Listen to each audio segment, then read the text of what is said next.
اللہ تعالیٰ نے جو انسان پیدا کیے ہیں ان کے مزاج مختلف ہیں.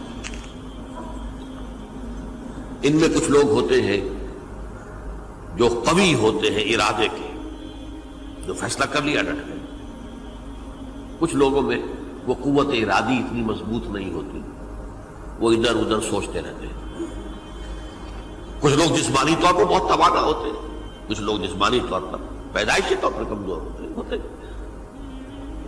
تو اگر کوئی قوت ارادی کمزور رکھنے والا شخص ہے، وہ بھی تو اللہ کی تخلیق ہے، اللہ کا بندہ ہے، خطاؤں کا ظہور ہو جاتا ہے، توبہ کرتا ہے، پھر کچھ عرصے کے بعد پھر خطا کا ظہور ہو جاتا ہے، پھر توبہ کرتا ہے.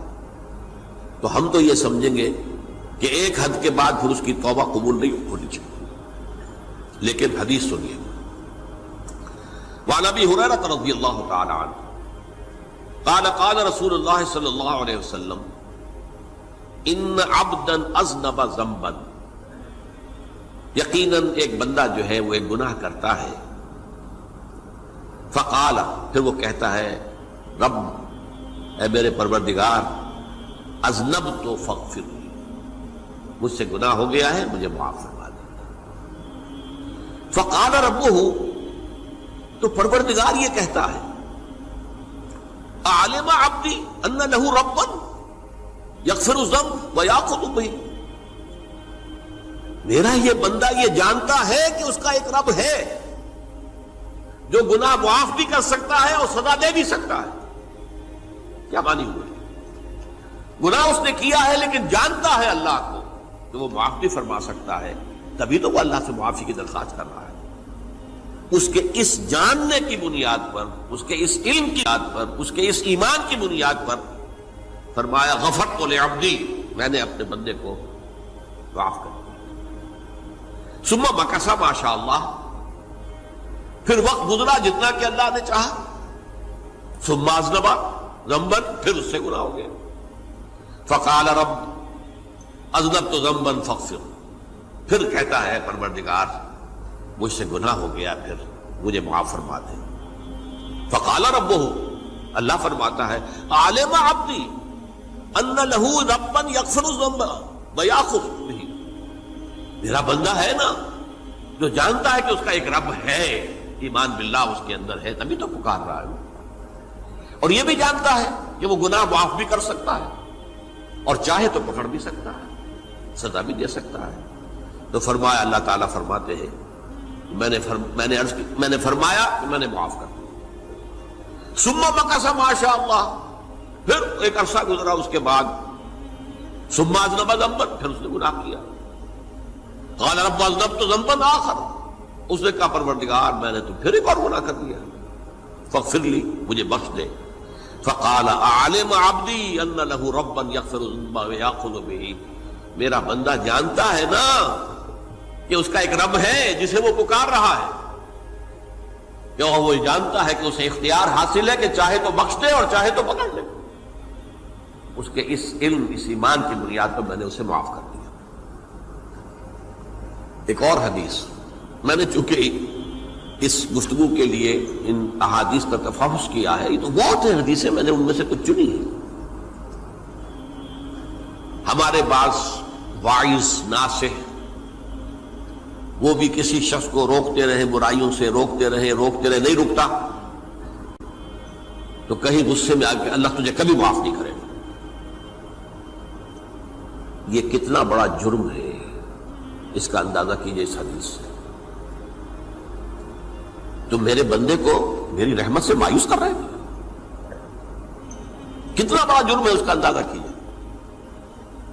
یہ مسلم شریف کی روایت ہے عن جندب، حضرت جندب رضی اللہ تعالی عنہ سے، ان رسول اللہ صلی اللہ علیہ وسلم حدث، کہ اللہ کے رسول صلی اللہ علیہ وسلم نے ایک واقعہ بیان کیا. ان رجلا قال، کہ ایک شخص نے یہ کہا واللہ لا یغفر اللہ لفلان،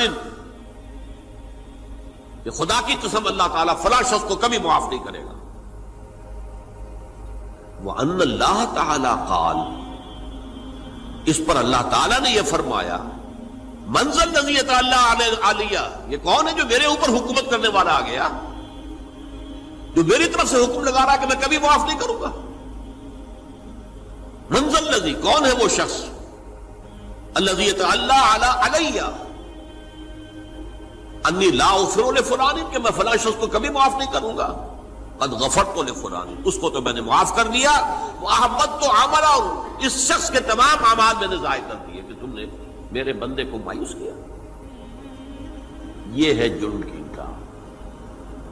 تو توبہ کی دعوت دیتے رہو، توبہ کے لیے لوگوں کو آمادہ کرتے رہو، توبہ جو ہے اس کے لیے ترغیب دیتے رہو، اللہ تعالیٰ معاف فرمانے والا۔ اب آخری حدیث سنا رہا ہوں، یہ تو بہت ہی عجیب حدیث ہے اور متفق علیہ، یہ بخاری اور مسلم دونوں میں۔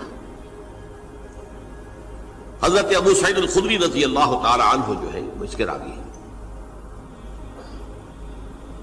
حضور نے فرمایا کانا فی من کانا قبلکم رجل قتل 99 نفسا، تم سے پہلے جو امت تھی بنی اسرائیل، گویا کہ ان کا ذکر ہے، اس میں ایک آدمی ایسا تھا جس نے 99 قتل کیے تھے۔ اب آپ اندازہ کیجئے کتنا بڑا گناہ کبیرہ ہے قتل۔ قرآن مجید میں آتا ہے وَكَأَنَّمَا قَتَلَ النَّاسَ جَمِيعًا، اگر ایک انسان کو بھی ناحق قتل کر دیا گیا تو یہ ایسی ہے گویا کہ اس نے پوری نوع انسانی کو قتل کر دیا، اس نے 99 قتل کیے۔ فَهَلْ لَهُ مِن تَوْبَةٍ، پھر اس کے بعد یہ ہوا کہ اس کے اندر توبہ کا جذبہ پیدا ہوا۔ فَسَأَلَ عَنْ أَعْلَمِ أَهْلِ الْأَرْضِ، تو اس نے پھر سوال کیا، لوگوں سے پوچھا کہ زمین میں رہنے والوں میں کون سب سے بڑا عالم ہے؟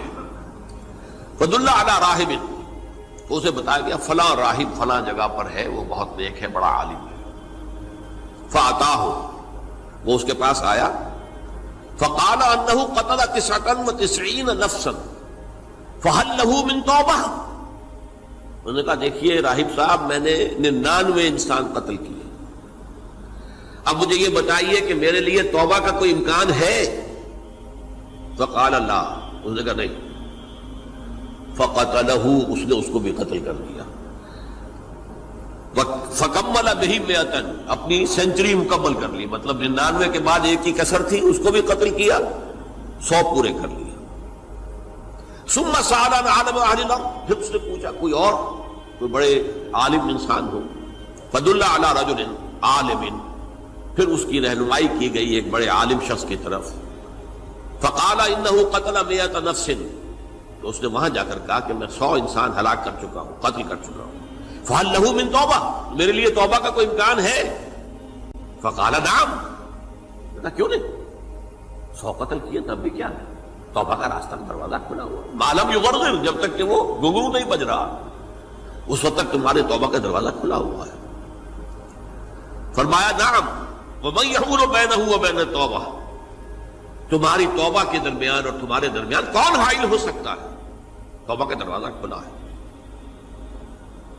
لیکن ساتھ ہی کہا انطلق الی ارض کذا و کذا، اب تم ایسے کرو جہاں تم رہتے ہو وہاں نہ جاؤ واپس، وہاں کا ماحول اچھا نہیں ہے، معاشرہ اچھا نہیں ہے، ہو سکتا ہے کہ تم توبہ پر قائم نہ رہ سکو، تم فلاں جگہ چلے جاؤ، وہاں اچھے لوگ آباد ہیں، ان میں جا کر رہو۔ فإن بها أناسا يعبدون اللہ تعالی، وہاں ایسے لوگ آباد ہیں جو اللہ کی بندگی کرتے ہیں۔ فاعبد اللہ معهم، تو تم ان کے ساتھ مل کر اللہ کی بندگی اور پرستش کرو۔ ولا ترجع الى ارضک، اپنی زمین کی طرف اپنے وطن میں واپس مت جاؤ۔ فانها ارض سوء، وہ بری جگہ ہے۔ فانطلقا، تو وہ چل پڑا، ہجرت کر رہا ہے، اس جگہ جا رہا ہے جہاں کا راہب نے بتایا تھا۔ حتی اذا نصف الطریق، جب آدھا راستہ اس نے پورا کر لیا، اتاہ الموت، موت آ گئی۔ فاختصمت فیہ ملائکۃ الرحمت و ملائکۃ العذاب، اب وہ جہنم کے فرشتے بھی آ گئے اس کی جان قبض کرنے کو، اور جنت کے بھی آ گئے۔ فقالت ملائکۃ الرحمہ، رحمت والے جو فرشتے ہیں جنت والے، انہوں نے کہا جا تائبا مقبلا بقلبہ للہ تعالی، یہ شخص توبہ کر کے اللہ تعالیٰ کی طرف ہجرت کر رہا تھا، اس لیے اس کی نیت کی بنیاد پر اب یہ جنتی ہے، لہذا اس کی روح ہم قبض کریں۔